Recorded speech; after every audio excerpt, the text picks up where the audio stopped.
आमेन। Hallelujah, hallelujah, hallelujah. परमेश्वर पिता का धन्यवाद करते हैं कि हमारे परमेश्वर ने हमें एक बार फिर बड़ा सुंदर ऐसा मौका दिया कि हम उसके उपस्थिति में बैठकर उसके वचनों को हम लोग सीख सकें।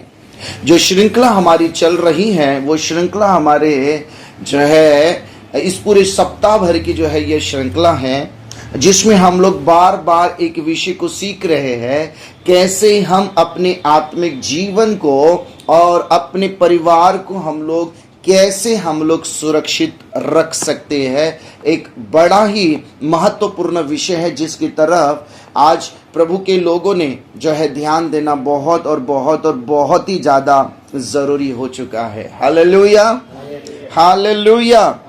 और उसी स्थान में हम लोगों ने सोमवार से हमारी जो प्रार्थना जो है शुरुआत हुई और हम लोगों ने इस बात को जो है सीखे हैं कि कैसे हम लोगों ने जो है अपने आत्मिक जीवन को कैसे हम लोग सुरक्षित रख सकते हैं। तो जब हमारा पिछले दिनों में जब शुरुआत हुआ तो हमारा शुरुआत हुआ जो है मशाल और दूल्हा और दुल्हन। मशाल ये जो है हमारा आत्मिक जीवन है और जो है उस आत्मिक जीवन को जलाने के लिए हमें तेल की जरूरत है और तेल हमको अपने आप से नहीं मिलेगा, तेल हमें लाना होगा। जिसके पास तेल है उसकी मशालें जलेंगी, जिसके पास तेल नहीं उसकी मशालें धीरे धीरे करते हुए बुझती जाएंगी। और जितना अधिक तेल हम अपने लिए जमा करके रखेंगे उतना देर तक हमारी मशालें जलती रहेंगी, उतने लंबे समय तक हमारी मशालें जलती रहेंगी। मशालें मतलब क्या? तो मशालें मतलब हमारा आत्मिक जीवन, जिस जीवन को हमेशा हमें जो है जलते रखना है, जागृत रखना है, जिस जीवन को हमें हमेशा प्रभु के लिए तैयार रखना है, उस जीवन को मशाल कहा गया है, जिसके अंदर जो है आग है और उस आग को जलाने के लिए हमें तेल की जरूरत है। Hallelujah, hallelujah. और पिछले सोमवार के दिन हम लोगों ने इस बात को देखा कि कैसे जो है उस मशाल की वजह से दूल्हे और दुल्हन का मेल हुआ। मशालें मेन कारण थी कि उस दूल्हे और दुल्हन का मेल करने का, क्योंकि जिनकी मशालें बुझी थी वो उन मशालों को जलाने के लिए जो है तेल लाने गई थी, परंतु जब तक वो तेल खरीद के लाती तब तक उनके लिए दरवाजा बंद हो चुका था। और जो लोग पहले से ऑलरेडी जिनके मशाले जल रही थी वो दूल्हे के साथ चले गए। और जब ये पीछे से आए और इन्होंने जब दरवाजा खटखटाया तो अब दूल्हे ने कहा मैं तुम्हें नहीं जानता। याद रखना, दूल्हा दुल्हन को जो जोड़ता है वो था मशाल। बिना मशाल के वो दुल्हन दूल्हे के साथ में नहीं मिल पाई है और ना ही मिल सकती है। ये याद रख लीजिए कि हमें बहुत ज्यादा जरूरी है कि हम अपने मशाल की तरफ ध्यान दें। अपने मशाल मतलब अपना आत्मिक जीवन, उसकी तरफ हम जितना ध्यान दे सकते हैं उतना ध्यान दें, क्योंकि आत्मिक जीवन अगर हमारा सही तो हम आराम से जो है दूल्हे के साथ मिलने में हमको कोई तकलीफ नहीं होगी, आराम से हम दूल्हे के साथ में मिल सकते हैं। अन्यथा समय पर हमें अगर तेल को जमा कर अपने मशाल में डालने की कोशिश करेंगे तब तक समय बीत चुका हुआ होगा।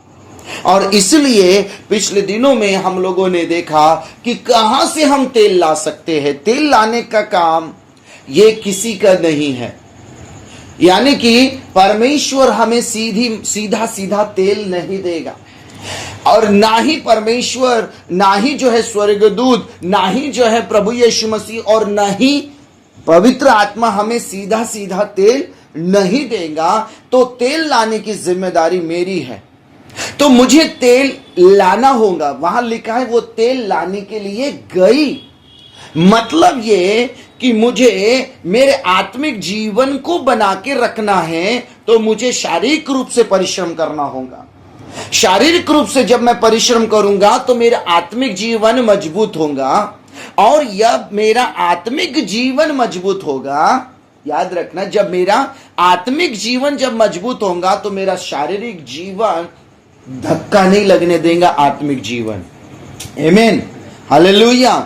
मेरा जो आत्मिक जीवन मेरे शारीरिक जीवन के ऊपर निर्भर है, और मेरा जो है जलते रहने का कारण बनता है, और मेरा आत्मिक जीवन मेरे शारीरिक जीवन को सुरक्षित रखता है। ये याद रखना, जिसका आत्मिक जीवन सुरक्षित, जिसका आत्मिक जीवन जलता हुआ है, उसका शारीरिक जो लाइफ है, शारीरिक जीवन है, वो हमेशा सुरक्षित रहेगा।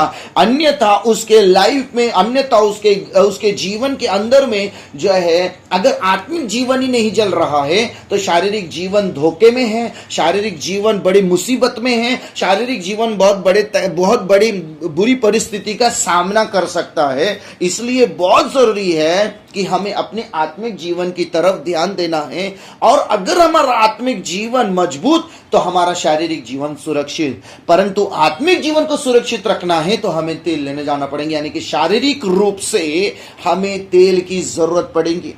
तो हम लोगों ने उन दिनों में यह सीखा, कहां मिलेगा सर, मुझे तेल कैसे मैं जमा करूंगा।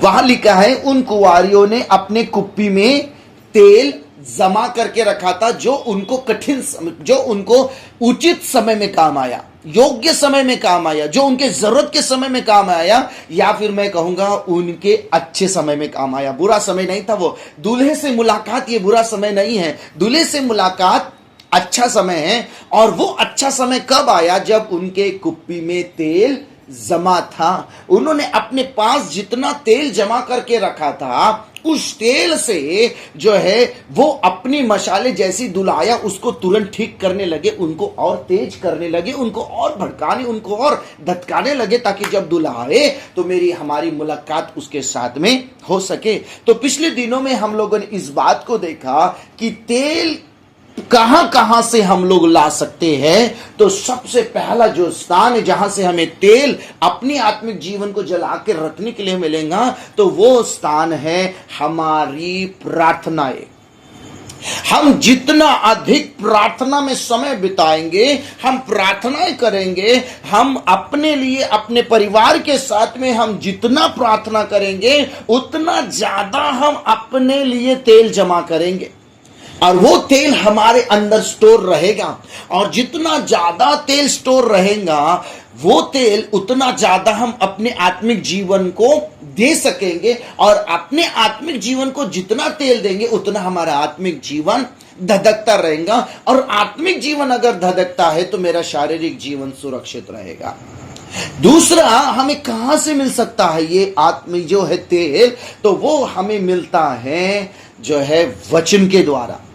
जिन वचनों में हमें जो है जिन वचनों को प्रभु ने हमें दिया है, हम उसमें जब डूबे रहते हैं, जब हम उसमें मनन करते रहते हैं, तो आपको एक बात कहना चाहता हूं, आप अपने लिए अपने अंदर में तेल को जमा कर रहे होते हैं।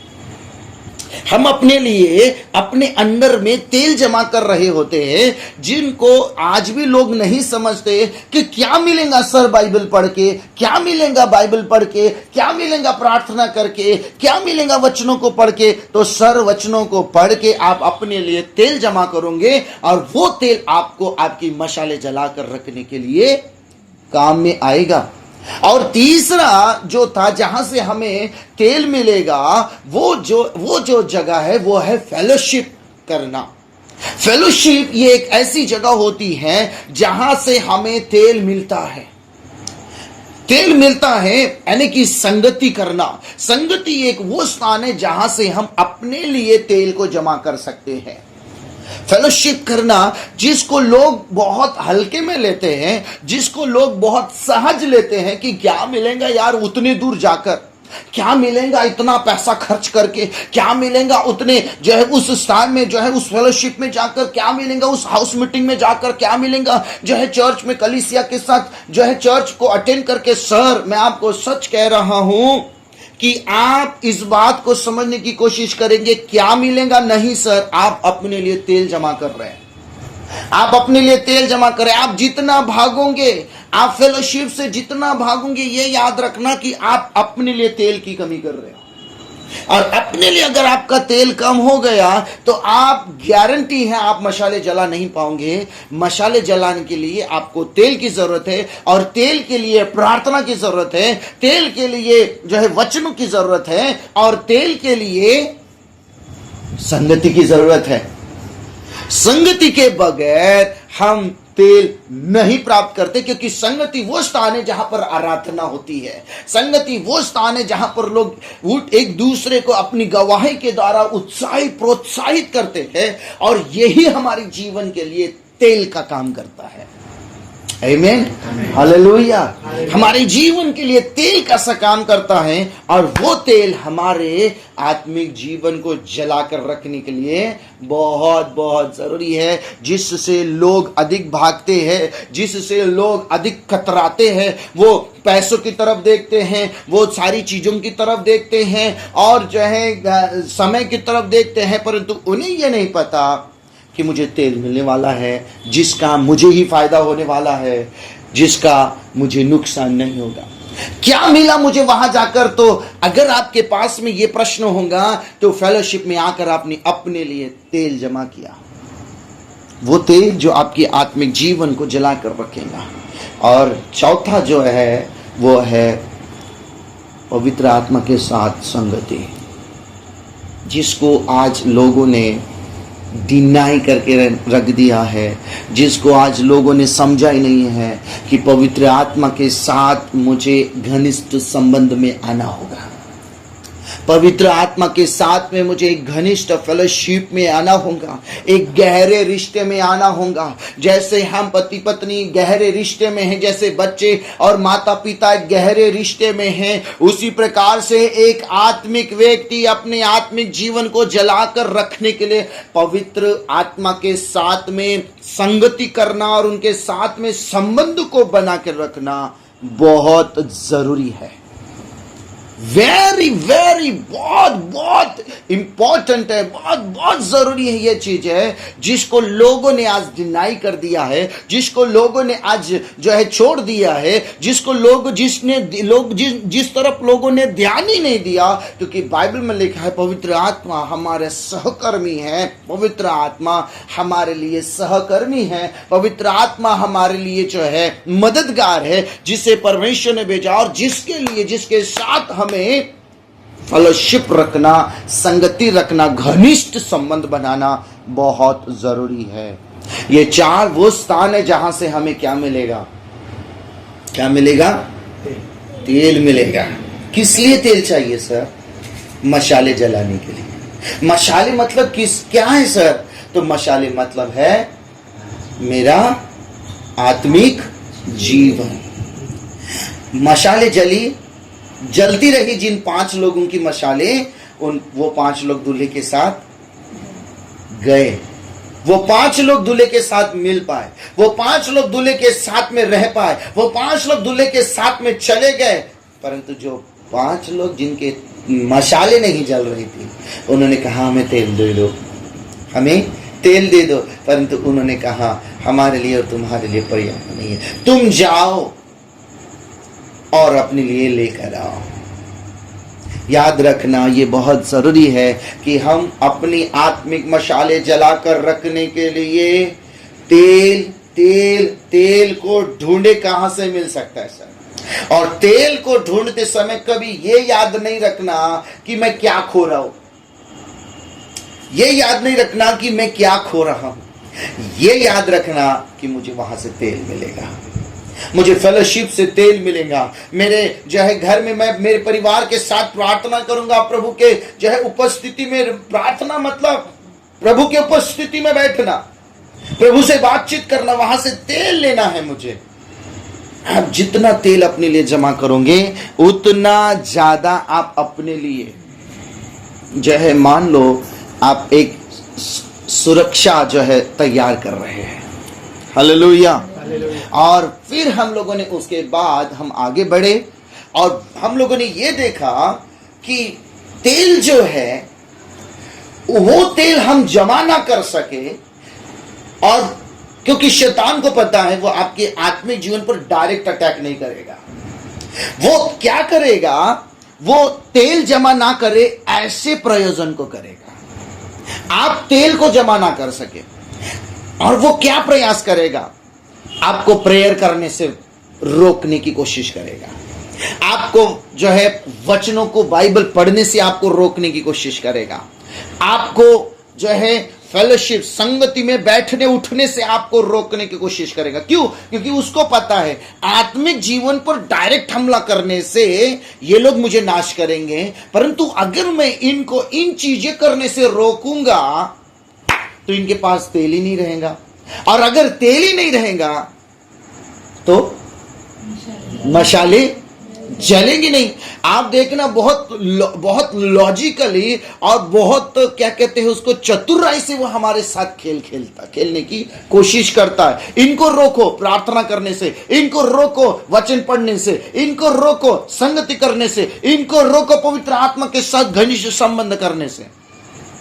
जब इनको यहां रोक दिया तो इनके कुप्पी में तेल नहीं आएगा, और कुप्पी में तेल नहीं आएगा तो ये अपने आत्मिक जीवन में तेल नहीं डाल पाएंगे, और आत्मिक जीवन में तेल नहीं डाल पाएंगे तो आत्मिक जीवन जलेगा क्या? स्पिरिचुअल लाइफ में आप जल ही नहीं पाओगे। तो याद रख लेना, बहुत महत्वपूर्ण ये बात है, शैतान का हमला किस तरफ होता है अधिक, आपको रोका जाता है, आपको हर बार रोका जाएगा, हर बार रोका जाएगा, हर बार रोका जाएगा। डोंट प्रे, मत प्रार्थना कर, मत प्रार्थना कर, मत प्रार्थना कर।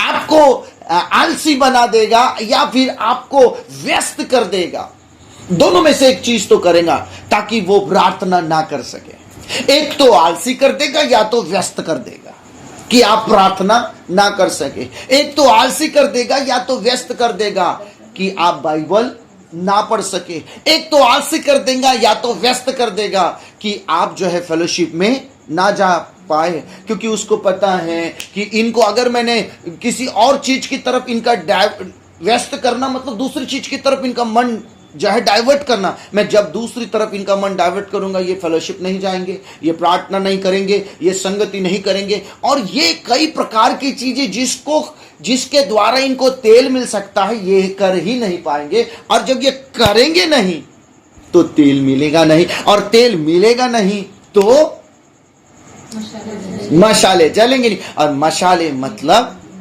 हमारे आत्मिक जीवन की जो है आग जलेंगे नहीं, और हम लोग धीरे धीरे क्या पाएंगे, कमजोरी। क्योंकि आत्मिक जीवन जिसका मजबूत है, ये याद रखना, उसका शारीरिक जीवन सुरक्षित है, उसका शारीरिक जीवन सुरक्षित है, उनका फैमिली सुरक्षित। जिस व्यक्ति का आत्मिक जीवन सुरक्षित है उस व्यक्ति का शारीरिक जीवन सुरक्षित है, उस व्यक्ति का फैमिली सुरक्षित है। अन्यथा आपके ऊपर वो अटैक करेगा, आपके फैमिली के ऊपर अटैक करेगा, और आपको ब्रेक करने की, आपको नाश करने की वो पूरी कोशिश करेगा। तो ये शैतान की क्या है, नीति है। इसलिए बाइबल में लिखा है शैतान चोरी करने, घात करने, नाश करने, है ना, इसीलिए आता है। किसे नाश करेगा सर? वो तेल जो हमारे पास है, वो तेल, जिस तेल को हमने पाया है, वो तेल जो हमारे पास में है, वो क्योंकि उसको पता है डायरेक्ट हमला नहीं कर सकता, आपके स्पिरिचुअल लाइफ के ऊपर में डायरेक्ट हमला नहीं कर सकता वो, इसलिए वो आपको दूसरे तरीके से काम करेगा। क्योंकि शरीर जो है, शरीर को काम सौंपा गया है क्या करने का, तेल जमा करने का। इस शरीर को काम दिया गया है, यह शरीर ऐसे नहीं दिया है। आप जब प्रार्थना करने बैठते हो तो आपका शरीर बैठता है, आप जब फेलोशिप में जाते हो तो आपका शरीर जाता है, आप जब वचन पढ़ते हो तो आपका शरीर काम करता है। ये याद रख लेना कि आप जो चीजें करते हो वो शारीरिक रूप से करते हो, और ये शारीरिक चीजें ही आपको तेल जमा करने के लिए मदद करेंगी। और ये तेल जितना ज्यादा आप जमा करके अपनी आत्मिक जीवन में डालोगे, उतना ज्यादा आपका और मेरा आत्मिक जीवन मजबूत होगा। अब मेरा और आपका आत्मिक जीवन मजबूत मतलब 100% गारंटी इस बात की कि आपको और आपके परिवार को कोई धक्का नहीं लगा सकता, आपको और आपकी कलीसिया को कोई धक्का नहीं लगा सकता। Hallelujah, hallelujah, hallelujah, hallelujah. ये बहुत जरूरी बात है। तो उस चीज को हम लोगों ने सीखा। अब बात ये आती है कि सर मैंने जो है आत्मिक जीवन को बचाकर रखने के लिए तेल को मैंने जो है लाया, अब शैतान हमला करने वाला है तो मैं क्या कर सकता हूं? तो वो पहला विषय था सतर्कता। अगर आप सतर्क नहीं है कि चोर आने वाला है तो वह आकर नाश करके चला जाएगा। सतर्कता, जागरूकता, ये बहुत महत्वपूर्ण विषय है हमारे लिए।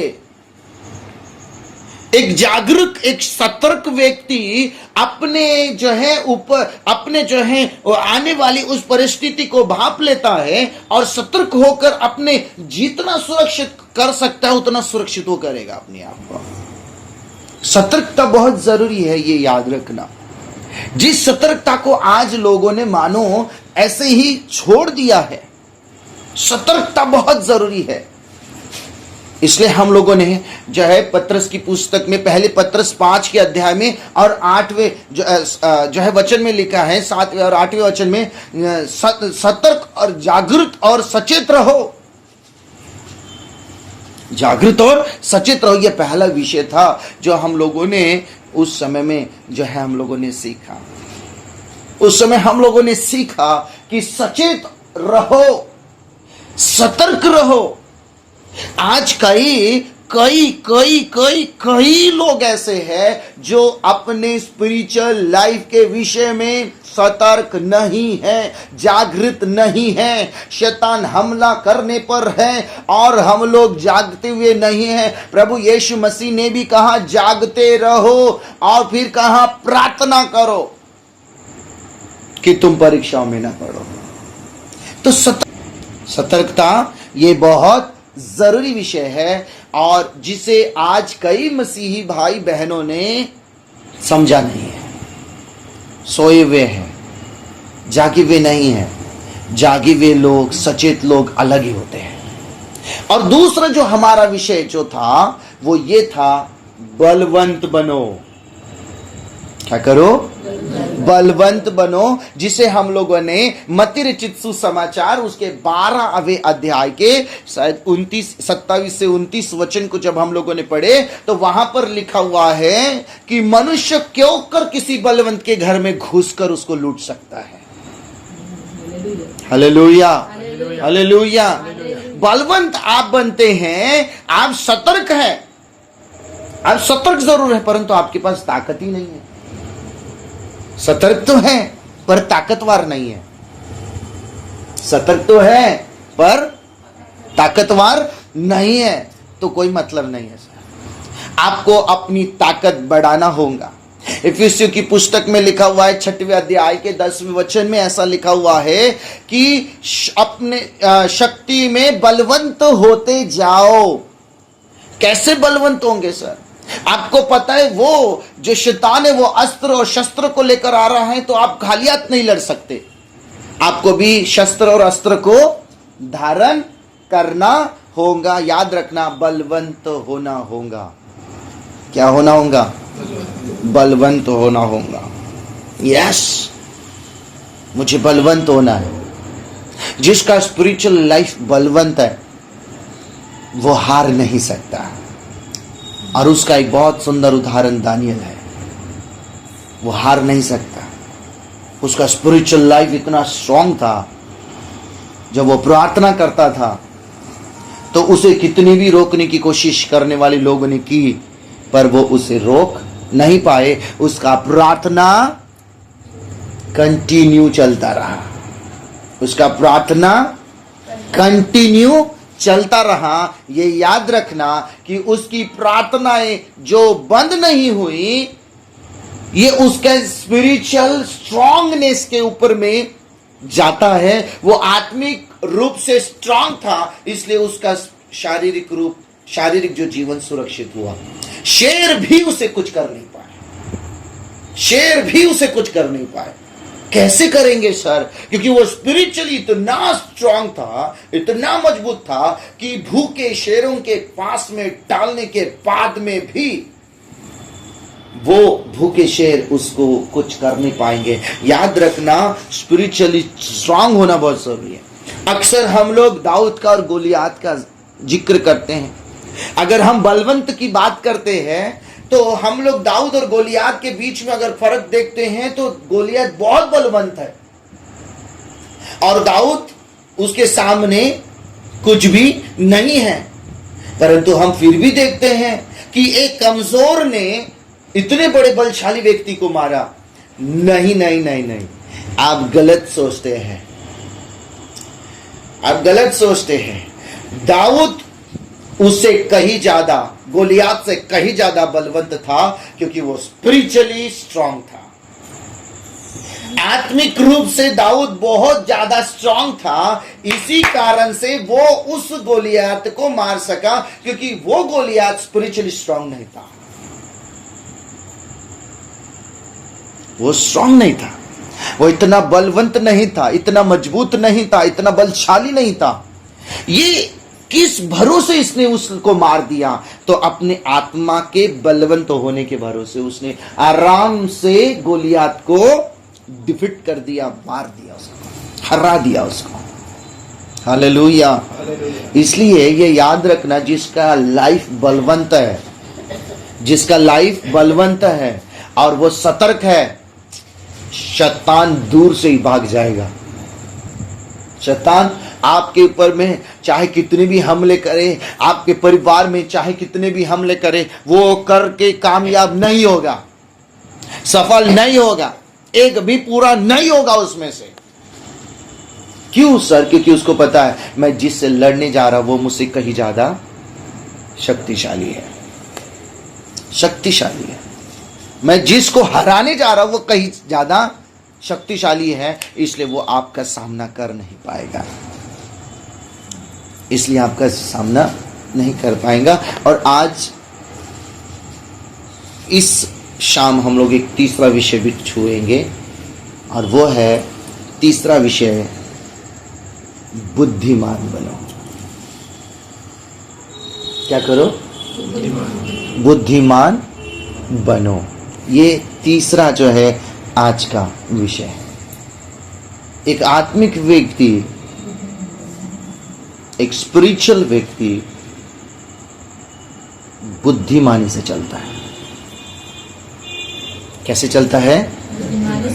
बुद्धिमानी से चलता है। बुद्धि बहुत महत्वपूर्ण विषय है, ये याद रखना। एक स्पिरिचुअल व्यक्ति के लिए, एक आत्मिक व्यक्ति के लिए, जिसके जो ये चाहता है कि मुझे और मेरे परिवार को मैं सुरक्षित रखूं, उस व्यक्ति के लिए बुद्धि बहुत जरूरी है। बाइबल में नीति वचन में 4 और उसके 7 में लिखा है, बुद्धि श्रेष्ठ है। बुद्धि श्रेष्ठ है, और इसलिए बुद्धि को प्राप्त कर। इसलिए बुद्धि को क्या कर? प्राप्त कर। बुद्धि श्रेष्ठ है, इसलिए बुद्धि को प्राप्त कर। बुद्धि कहां से मिलती है सर? ये बुद्धि कहां से मिलेंगी? बाइबल में लिखा है, यहोवा का भय बुद्धि का आरंभ है। यहोवा का भय बुद्धि का आरंभ है। आप जितना उसके बुद्धि में, जितना आप अपनी बुद्धि में आप बनते चले जाओगे, ये याद रख लीजिए, आप उतने ज्यादा अपने लिए जो है उत्तम जो है योजनाओं को बना पाओगे, उत्तम योजनाओं को बना पाओगे, एक उत्तम प्लानिंग कर पाओगे। एक उदाहरण बाइबल में बुद्धिमान का लिखा गया है। जैसे बुद्धिमान समझदार स्त्रियां जो 5 थी और जो मूर्ख 5 थी, उसी प्रकार से एक और उदाहरण बाइबल के अंदर में लिखा है। बुद्धिमान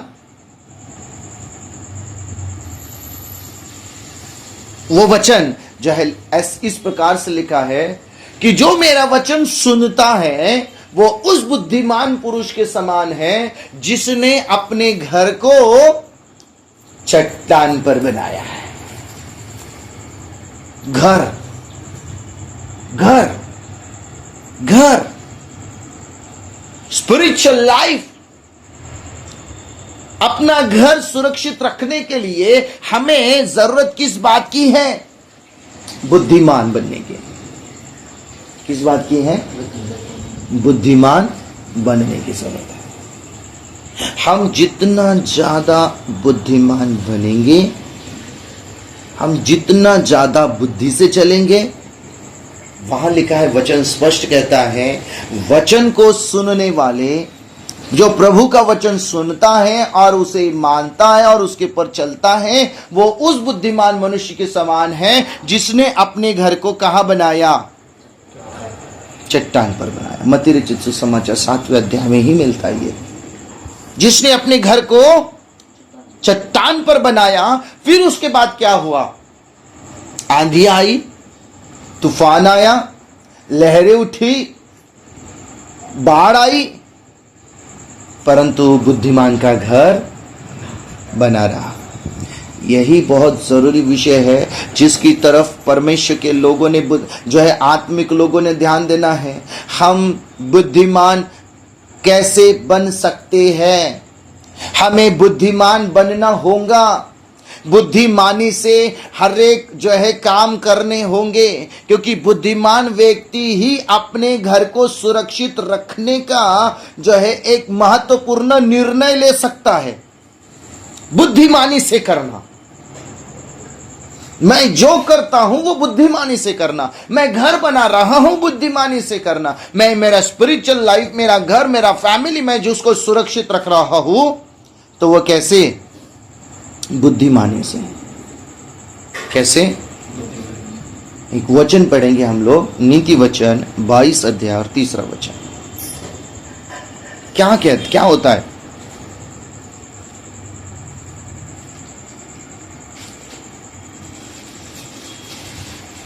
नीति वचन 22 उसका 3 वचन क्या लिखा है? चतुर मनुष्य ओ आपके ऊपर में आते हुए हमले को देख, आपके ऊपर में आते हुए परेशानियों को देख, आपके ऊपर में आते हुए दुख को देख, आपके ऊपर में आते हुए जो है निराशाओं को देख, आपके ऊपर में आते हुए तमाम प्रकार की बातों को देखकर अपने लिए उचित स्थान ढूंढता है। छिप जाता है का मतलब उचित स्थान ढूंढता है, जहां पर वो इन दुखों का, इन मुसीबतों का, इन हालातों का, इन जो है सारी आने वाली विपत्तियों का, इस आंधी और तूफान को जो है वो जो है पास कर सके और खुद सुरक्षित रह सके। उचित स्थान ढूंढता है। कौन ढूंढेगा उचित स्थान?